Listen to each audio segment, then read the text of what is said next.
Good morning everyone. सभी का स्वागत है स्मार्ट स्टडी बोर्ड में। आप सभी को पता है कि हम लोग बिहार बोर्ड बीएससीबी एग्जाम 2027 को देखते हुए और डेली सुबह 5 से 6 बजे बायोलॉजी की क्लास चलती है। सभी लोग जुड़ेंगे और इससे पहले हम लोग यानी क्लास 10 का बायोलॉजी चैप्टर 1 जैव प्रक्रम को पूरा कंप्लीट कर चुके हैं।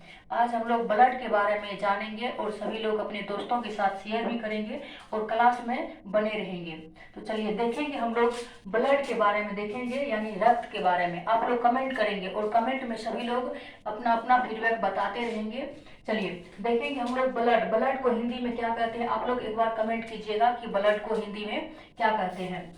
चलिए देखते हैं कि ब्लड क्या एक कनेक्टिव टिश्यू है। क्या है? कनेक्टिव टिश्यू है यानी हिंदी में संयोजी ऊतक है। ब्लड के बारे में बताया गया है। हम लोग ब्लड के बारे में जाने भी इससे पहले कि ब्लड 4 प्रकार के होते हैं, है ना, और मुख्य रूप से 3 ही है, आरबीसी, डब्ल्यूबीसी और प्लाज्मा। तो हम लोग देखेंगे कि ब्लड के बारे में। आप लोग कमेंट कीजिएगा एक बार ब्लड का पीएच मान। चलिए कमेंट कीजिए एक बार सभी लोग एक बार कमेंट करेंगे कि ब्लड का पीएच मान कितना होता है। चलिए कमेंट कीजिए सभी लोग, ब्लड का पीएच मान कितना होता है।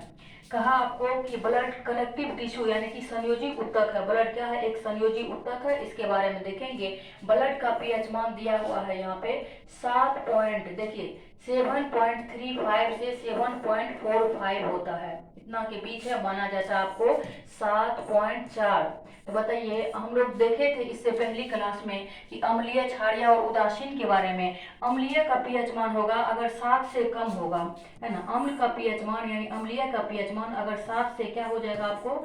7 से कम हो जाएगा। 7 से कम हो जाएगा तो ये क्या हो जाएगा? अम्लीय हो जाएगा। 7 से कम होगा तो अम्लीय हो जाएगा। बताइए क्षारीय क्या होगा? क्षारीय का पीएच मान अगर 7 से क्या हो जाएगा? अधिक हो जाएगा।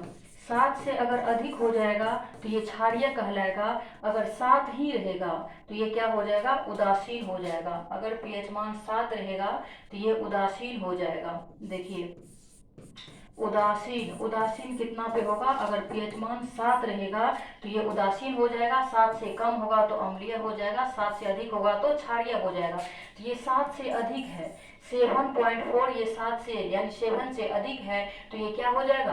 क्षारीय हो जाएगा। पहले आपको कहा कि ब्लड एक संयोजी ऊतक यानी कनेक्टिव टिश्यू है। ब्लड का पीएच मान 7.35 से 7.45 या आपको 7.4 देखने के लिए मिलेगा। चलिए कहा धमनियों में रक्त शिराओं की अपेक्षा अधिक क्षारीय होता है क्योंकि इसमें CO2 की मात्रा कम रहती है। हम लोग इससे पहली क्लास में शिरा और धमनी के बारे में पढ़े हुए हैं। तो इसमें कहा आपको कि रक्त जो है क्या होते हैं? शिरा में, धमनी में रक्त शिरा की अपेक्षा अधिक क्षारीय होता है। धमनी में शिरा की अपेक्षा ब्लड क्या होता है? अधिक क्षारीय होता है क्योंकि CO2 की मात्रा उसमें कम रहती है, तो ब्लड का पीएच मान क्षारीय हो जाता है। चलिए फिर आपको स्पेसिफिक ग्रेविटी यानी कि गुरुत्वीय घनत्व कितना होता है? 1.045 से 1.065 के बीच होता है। किसका? ब्लड का स्पेसिफिक घनत्व होता है यानी कि गुरुत्वीय घनत्व होता है आपको 1.045 से 1.065 के बीच होता है। कहा फिर कि सामान्यतः व्यक्ति के शरीर में कुल वजन का लगभग 7 से 9% होता है। कुल वजन यानी कि सामान्यतः मनुष्य में क्या होता है? ब्लड कितना प्रतिशत रहेगा? उसके वजन का 7 से 9% रहेगा। वजन कितना रहेगा? 7 से 9% रहेगा। और मेल में देखिए 5 से 6 लीटर, जबकि फीमेल में 4 से 5 लीटर। आपको पूछा जाएगा मेल में ब्लड कितना, तो 5 से 6 लीटर, जबकि फीमेल में 4 से 5 लीटर ब्लड होते हैं। हम लोग इसमें समझे अभी कि ब्लड कनेक्टिव टिश्यू है। ब्लड का पीएच मान 7.4 होता है ना। धमनी की अपेक्षा शिरा में ब्लड क्या होता है? अधिक क्षारीय होता है क्योंकि उसमें CO2 की मात्रा कम होती है। और मेल में ब्लड कितना, तो 5 से 6 लीटर, और जबकि फीमेल में 4 से 5 लीटर होते हैं। सभी लोग कमेंट के माध्यम से बताइए ब्लड का पीएच मान। चलिए आगे बढ़ते हैं और सभी लोग बताएंगे। देखिए अब है components of blood. Components of blood यानी रक्त के संघटक के बारे में देखेंगे हम लोग। प्लाज्मा में, इससे पिछली क्लास में जो हम लोग सभी पढ़े थे, प्लाज्मा 55% रहते हैं। उसमें वाटर भी रहते हैं, आयंस अणु रहते हैं, प्रोटीन्स रहते हैं, न्यूट्रिएंट्स रहते हैं, यानी कि पोषक तत्व रहते हैं। और इसमें कहा आपको क्या रहते हैं, यानी कि इसमें ये जो कहा है आपको यहाँ पे ग्लूकोज कहा है और गैस रहता है इसमें, किसमें, प्लाज्मा में 55% हिस्सा में। और किसका कितना प्रतिशत है, इससे पिछली क्लास में हम लोग क्लियर किए हैं। इसके बाद कहा प्लेटलेट्स, प्लेटलेट्स को हिंदी में पट्टिकाणु कहते हैं। ये एक मात्रा में पाया जाता है, 1% मात्रा प्लेटलेट्स की पाई जाती है ब्लड में। उसके बाद उसके नीचे रहेगा आपको व्हाइट ब्लड सेल, 1% मात्रा में प्लेटलेट्स और व्हाइट ब्लड सेल्स पाए जाते हैं। जबकि प्लेटलेट्स क्या करते हैं, ब्लड क्लोटिंग में मदद करते हैं, यानी रक्त को थक्का बनाने में मदद कौन करते हैं, प्लेटलेट्स करते हैं। और WBC का रंग जो है व्हाइट होता है, कैसा होता है, व्हाइट होता है, क्योंकि इसमें हीमोग्लोबिन नहीं पाया जाता है। और ब्लड में 44% रेड ब्लड सेल यानी कि RBC पाया जाता है। क्या पाया जाता है, RBC। और इसका रंग क्या होता है, लाल होता है। देखिए ये लाल है ना। ये क्यों होता है, तो हीमोग्लोबिन के कारण ये लाल होता है। और 44% RBC पाया जाता है, 1% में प्लेटलेट्स और WBC पाया जाता है। क्या पाया जाता है, 1% में WBC और प्लेटलेट्स पाया जाता है, और 55% में प्लाज्मा पाया जाता है। चलिए, कंपोनेंट्स ऑफ ब्लड यानी रक्त के संघटक के बारे में कहा। रक्त जो है द्रव और ठोस भाग है, रक्त द्रव भी है और क्या है, ठोस भाग है। फिर कहा कि द्रव पीला रंग प्लाज्मा 55% होता है। द्रव यानी कि ब्लड के बारे में कहा कि द्रव कैसे है, तो इसका पीला भाग जो है ये वाले देखिए, यहाँ से यहाँ तक जो पीला भाग दिख रहा है ये क्या है, प्लाज्मा है। क्योंकि इसमें वाटर, आयंस, प्रोटीन, न्यूट्रिएंट्स और यहाँ पे हो जाएगा ग्लूकोज और गैस की मात्रा इसी में रहते हैं प्लाज्मा में 55% हिस्सा में। और ये सभी क्या है, द्रव है, ये सब क्या है, द्रव है। इसीलिए कहा कि ये द्रव की ब्लड में जो है द्रव और ठोस भाग होता है। फिर कहा कि ठोस भाग कौन सा है, तो ब्लड सेल्स है। इसमें जैसे हो गया आपको RBC, WBC और प्लेटलेट्स, ये मिलाकर के कितना प्रतिशत, 45% है। 44% RBC और 1% प्लेटलेट्स और WBC, दोनों मिलाकर के हो गया 45%। कितना प्रतिशत, 45% हो गया। चलिए, फिर कहा कि RBC का फुल फॉर्म है रेड ब्लड सेल यानी लाल रक्त कोशिकाएं, WBC व्हाइट ब्लड सेल और श्वेत रक्त कोशिकाएं। तो हम लोग इसमें देखें कि कहा ब्लड द्रव और ठोस भाग होता है। द्रव प्लाज्मा क्या है, एक द्रव है, जबकि ठोस रूप होगा RBC और WBC। और प्लाज्मा कितनी मात्रा में पाए जाते हैं ब्लड में, 55%, जबकि WBC और RBC कितने मात्रा में पाए जाते हैं, प्लेटलेट्स और WBC 1% में और RBC आपको 44% में पाए जाते हैं। चलिए आगे की ओर बढ़ते हैं। सभी लोग कमेंट के माध्यम से बताएंगे और कमेंट करेंगे। प्लाज्मा बताइए, प्लाज्मा कितना प्रतिशत हिस्सा रहता है ब्लड में, प्लाज्मा का। सभी लोग कमेंट कीजिए एक बार, प्लाज्मा का कितना प्रतिशत है ब्लड में हिस्सा। कहा प्लाज्मा यानी पीला रंग। हम लोग इससे पीछे देखिए, ये जो पीला रंग वाला है ये सब क्या है, ये सब के सब प्लाज्मा है। ये सब प्लाज्मा है, पीला वाला भाग जो भी दिखता है। और प्लाज्मा का जो कितना प्रतिशत है ब्लड में, प्लाज्मा 55% है प्लाज्मा।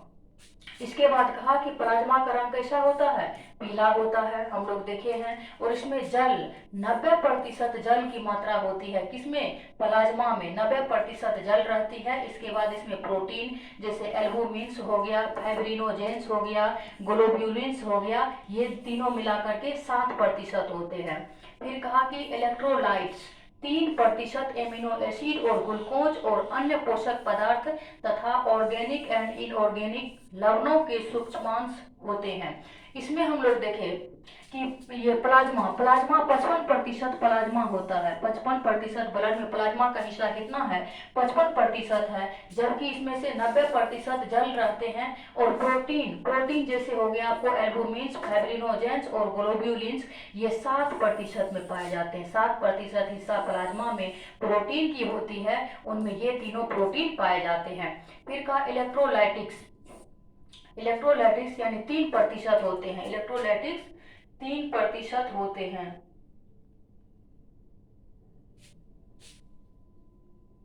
इलेक्ट्रोलाइटिक्स 3% में होते हैं। जैसे इसमें हो गया आपको एमिनो अम्ल हो गया, ग्लूकोज हो गया और अन्य पोषक पदार्थ जैसे ऑर्गेनिक और इनऑर्गेनिक लवण होंगे। इसमें इलेक्ट्रोलाइट्स 3% में ये सब का हिस्सा है, 7% में प्रोटीन, एल्बुमिन, फाइब्रिनोजेंस और ग्लोब्युलिन्स होंगे और 90% जल की मात्रा है। फिर कहा प्लाज्मा में O2, CO2 नाइट्रोजन गैस भी घुली होती है जो शरीर के चारों ओर परिभ्रमण करती है। हम लोग जानते हैं कहा कि प्लाज्मा में O2, CO2 और नाइट्रोजन गैस भरी रहती है। किसमें? प्लाज्मा में। प्लाज्मा का भाग देखिए, ये पीला यहाँ से शुरू हुआ है, यहाँ तक है, तो ये सब क्या है? ये पीला भाग प्लाज्मा है। प्लाज्मा में कहा O2 यानी ऑक्सीजन और CO2 और नाइट्रोजन गैस भरी रहती है। किसमें? प्लाज्मा में। देखिए ये, और ये जो है ये बीच वाला, इसी में है आपको प्लेटलेट्स है, और यही इसी में क्या है आपको 1% हिस्सा है, 1% हिस्सा में, और WBC है। क्या है? WBC है। फिर ये जो है ये क्या है? RBC है। ये पूरे के पूरे RBC है, और RBC 44% है। कितना प्रतिशत? RBC 44% है। देखिए इसमें बताया भी गया है, इधर देखिए, white blood cell and platelets about 1% यानी 1%, और जबकि ये देखिए ये सब क्या है? प्लेटलेट्स है, और ये सब जो है व्हाइट वाला भाग क्या है? ये आपको WBC यानी व्हाइट ब्लड सेल है। और ये देखिए ये लाल वाला जितना दिख रहा है ये क्या है? RBC है। RBC 44%, प्लेटलेट्स और व्हाइट ब्लड सेल 1%, प्लाज्मा 55%। चलिए आगे देखेंगे हम लोग टाइप्स ऑफ ब्लड यानी कि ब्लड के भाग के बारे में। टाइप्स ऑफ ब्लड सेल यानी कि ब्लड को कितने भाग में बांटा गया है, इनके बारे में। पहला देखिए कहा रेड ब्लड सेल्स यानी कि रेड ब्लड सेल यानी क्या बात क्या है? RBC। क्या? RBC को इरेथ्रोसाइट्स भी कहते हैं। RBC को क्या कहेंगे? इरेथ्रोसाइट्स कहेंगे। और दूसरा है देखिए हेल्प्स इन ऑक्सीजन और CO2 एक्सचेंज। इसमें देखिए इसमें कहा है कि RBC में क्या होता है? ऑक्सीजन जो है यानी सॉरी CO2 किसमें परिवर्तित होता है? ऑक्सीजन में। CO2 का बदला होता है किसमें? ऑक्सीजन में होता है। और दूसरा कहा व्हाइट ब्लड सेल यानी कि WBC। व्हाइट ब्लड सेल क्या हो गया? WBC हो गया। WBC को ल्यूकोसाइट्स कहते हैं। RBC को इरेथ्रोसाइट्स कहते हैं, WBC को ल्यूकोसाइट्स कहते हैं। और ये WBC के बारे में है, ये देखिए न्यूट्रोफिल्स हो गया, इसिनोफिल हो गया, बेसोफिल हो गया, लिम्फोसाइट्स और मोनोसाइट हो गया। ये सब क्या है? इसके घटक हैं। WBC के ये सभी घटक है, जैसे न्यूट्रोफिल, इसिनोफिल, बेसोफिल, लिम्फोसाइट्स और क्या है? मोनोसाइट्स है। तीसरा है आपको प्लेटलेट्स। प्लेटलेट्स को हम लोग थ्रोम्बोसाइट्स कहते हैं। प्लेटलेट्स को थ्रोम्बोसाइट्स कहते हैं। और प्लेटलेट्स की ये आकृति है, देखिए प्लेटलेट्स में जो है 1% हिस्सा में हम लोग पढ़े अभी जस्ट कि 1% हिस्सा में आपको प्लेटलेट्स भी होगा, प्लेटलेट्स भी हो जाएगा। 1% हिस्सा में जो क्या हो जाएगा? प्लेटलेट्स भी हो जाएगा। और इसी में क्या हो जाएगा? WBC हो जाएगा 1% हिस्सा में, WBC। और ये देखिए ये चित्र के आकार से भी फिगर के माध्यम से बताया गया है। ये प्लेटलेट्स है, प्लेटलेट्स को थ्रोम्बोसाइट्स कहते हैं। और ये हेल्प्स इन ब्लड क्लोटिंग, ये ब्लड को थक्का बनाने में मदद करते हैं। कौन? प्लेटलेट्स। प्लेटलेट्स जो है ब्लड को थक्का बनाने में मदद करते हैं। प्लेटलेट्स को थ्रोम्बोसाइट्स कहते हैं। तो हम लोग अभी ब्लड के टाइप के बारे में जाने हैं। पहला है आपको RBC red blood cell. Red blood cell को इरेथ्रोसाइट्स कहते हैं। और ये क्या होते हैं? और इसमें CO2 ऑक्सीजन में चेंज हो जाते हैं। दूसरा देख रहे हैं WBC। WBC को ल्यूकोसाइट्स कहते हैं। और ये 3-4 जो है ये ल्यूकोसाइट्स के घटक हैं। और तीसरा है प्लेटलेट्स। प्लेटलेट्स को थ्रोम्बोसाइट्स कहते हैं। और ये क्या करते हैं? हेल्प किसमें करते हैं? ये ब्लड को थक्का बनाने में मदद करते हैं। और 1% हिस्सा में प्लेटलेट्स और WBC पाए जाते हैं। और जबकि 44% हिस्सा जो है RBC का पाया जाता है। कितना? 44% हिस्सा पाया जाता है। चलिए फिर देख रहे हैं इसमें है कि टाइप्स ऑफ ब्लड सेल्स के बारे में वही बात कहा। इसमें RBC है, फिर WBC है और प्लेटलेट्स है। इससे पहले जो हम लोग देखे हैं। फिर देखिए ब्लड सेल यानी RBC 120 दिन। RBC कितने दिन के लिए है? 120 दिन तक जीवित रहते हैं। फिर इनके बाद डेथ होते हैं और नया RBC का निर्माण होता है। इसे इरेथ्रोसाइट्स कहते हैं। 40 से 60 लाख प्रति घन मिलीमीटर में पाया जाता है। ये कितना? 40 से 60 लाख प्रति घन मिलीमीटर। WBC को ल्यूकोसाइट्स कहते हैं। और इसका कितना? 13 से 20 दिन तक है इसका जीवन काल WBC का। और ये 4000 से 1100 प्रति घात यानी प्रति घन मिलीमीटर में है। आरबीसी डब्ल्यूबीसी का अनुपात होगा तो 600 अनुपात 1 होगा। किसका? आरबीसी और डब्ल्यूबीसी का 600 अनुपात 1 होगा आरबीसी और डब्ल्यूबीसी का। तीसरा कहा प्लेटलेट्स को थ्रोम्बोसाइट्स कहते हैं, 5 से 9 दिन रहता है। प्लेटलेट्स का जीवन काल 5 से 9 दिन और ये 25,000 कितना 25,000 प्रति घात यानी प्रति घन मिलीमीटर में पाया जाता है। कहा हीमोग्लोबिन क्या होता है, यानी एचबी को हीमोग्लोबिन ही हुआ, इसका शॉर्ट फॉर्म है एचबी। आरबीसी में होता है, हम लोग जानते हैं कि आरबीसी का रंग लाल जो है किसके कारण होता है, तो हीमोग्लोबिन के कारण होता है। और हीमोग्लोबिन में 55% जो है ग्लोबिन प्रोटीन, कितना 95% हीमोग्लोबिन में ग्लोबिन प्रोटीन होता है, जबकि इसी में 5% में नामक आयरन, कौन सा, हेमेटिन नामक आयरन हीमोग्लोबिन के निर्माण के लिए आयरन अनिवार्य है। हम लोग जानेंगे कि हीमोग्लोबिन का निर्माण कैसे होता है, तो हीमोग्लोबिन में 55% ग्लोबिन प्रोटीन की मात्रा और 5% में हेमेटिन आयरन की मात्रा होती है, जो हीमोग्लोबिन के निर्माण में भाग लेते हैं, हीमोग्लोबिन का निर्माण होता है। फिर है कि ऑक्सीजन के लिए हीमोग्लोबिन में बहुत आकर्षक होता है। ऑक्सीजन को यानी ऑक्सीजन किसमें, आरबीसी में रहते हैं और इसका जीवन काल भी 120 दिन का होता है। तो हम लोग इससे पहले पढ़े कि आरबीसी में यानी कि ये CO2 को एक्सचेंज कर लेते हैं अपने ऑक्सीजन में, और ऑक्सीजन कहाँ रहते हैं आपको, आरबीसी में। तो ये हीमोग्लोबिन जो है ऑक्सीजन को अधिक आकर्षित कर लेते हैं, अपनी ओर खींचते हैं, कौन, हीमोग्लोबिन, कौन, हीमोग्लोबिन। और ये सब हम लोग डब्ल्यूबीसी में भी देखे कि इनके ये घटक है न्यूट्रोफिल, एसिनोफिल, बेसोफिल, लिम्फोसाइट्स और मोनोसाइट्स। फाइट अगेंस्ट इन्फेक्शन, यानी कि जब हमारे ब्लड में किसी भी तरह के इन्फेक्शन होते हैं तो उससे लड़ने में मदद कौन करते हैं, डब्ल्यूबीसी, कौन करते हैं, डब्ल्यूबीसी करते हैं। आप सभी लोग जो है शेयर कीजिए एक बार, चलिए सभी लोग शेयर करेंगे। और अभी बहुत ही इंपॉर्टेंट चैप्टर है, हम लोग को जानना चाहिए कि जब हमारे ब्लड में कटफट होते हैं डब्ल्यूबीसी आरबीसी का जीवन काल क्या होता है, इसके बारे में हम लोग समझ रहे हैं, सभी लोग जो है शेयर करेंगे। फिर कहा कि डब्ल्यूबीसी को 2 वर्गों में बांटा गया है। डब्ल्यूबीसी को कितने वर्गों में बांटा गया है, 2 वर्गों में बांटा गया है। पहला है कनिकीय श्वेत रक्त कोशिकाएं, पहला है कनिकीय श्वेत रक्त कोशिकाएं यानी कि ग्रेन्युलोसाइट्स, और दूसरा है अकनिकीय श्वेत रक्त कोशिकाएं, एग्रेन्युलोसाइट्स। पहला ग्रेन्युलोसाइट्स और दूसरा एग्रेन्युलोसाइट्स। तो ग्रेन्युलोसाइट्स 3 प्रकार के होते हैं। ये जो पहला भाग है ये 3 प्रकार के होते हैं। पहला देखिए न्यूट्रोफिल्स, इसका ये जो है 60 से 70% डब्ल्यूबीसी में इसका हिस्सा रहता है, किसका, न्यूट्रोफिल्स का। इशेनोफिल्स 1 से 6%, बेसोफिल 0 से 1%, यानी इसको 0 माना जाता है बेसोफिल। फिर दूसरा कहा कि एग्रेन्युलोसाइट्स भी 2 प्रकार के होते हैं, लिम्फोसाइट्स और मोनोसाइट्स। हम लोग जो इसके बारे से पिछले देख रहे हैं, ये देखिए न्यूट्रोफिल्स, एसिनोफिल, बेसोफिल, लिम्फोसाइट्स और मोनोसाइट्स, ये जो है ये सभी किनके घटक हैं, डब्ल्यूबीसी के घटक हैं। तो डब्ल्यूबीसी को 2 वर्गों में बांटा गया, कितने वर्गों में, 2 वर्गों में बांटा गया है। पहला हुआ आपको ग्रेन्युलोसाइट्स और दूसरा हुआ एग्रेन्युलोसाइट्स।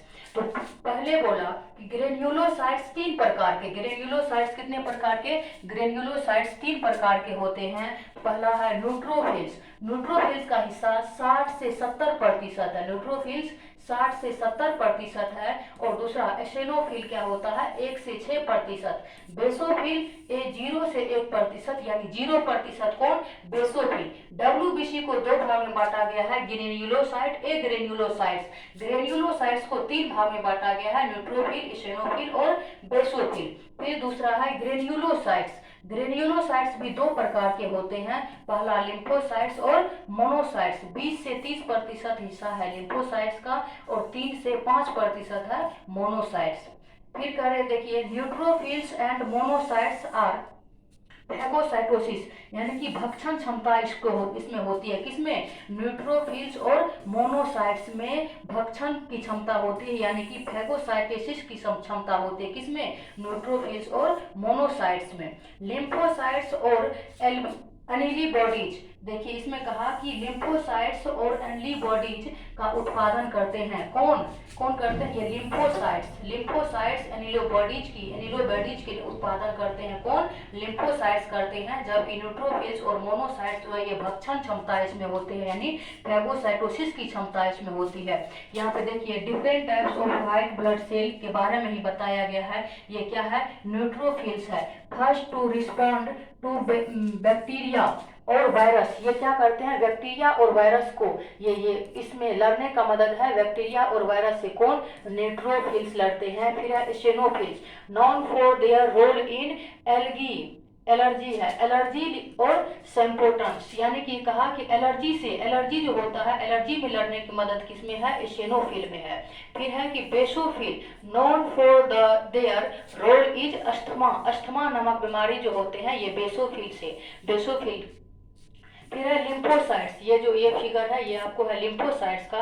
फाइट इन्फेक्शंस बाय प्रोड्यूसिंग और एंटीबॉडीज, ये एंटीबॉडीज और इन्फेक्शन जो भी होते हैं तो इन्फेक्शन में कौन रोल अदा करते हैं? लिम्फोसाइट्स। जबकि मोनोसाइट्स है clean up dead cell. Monocytes जो है डेड सेल जो होते हैं किसके मदद से? मोनोसाइट्स। हम लोग जो नहाते हैं आप देखते हैं कि वो डेड सेल जो हमारे बॉडी के जो है जो सेल की मृत्यु हो जाती है वही निकलते हैं,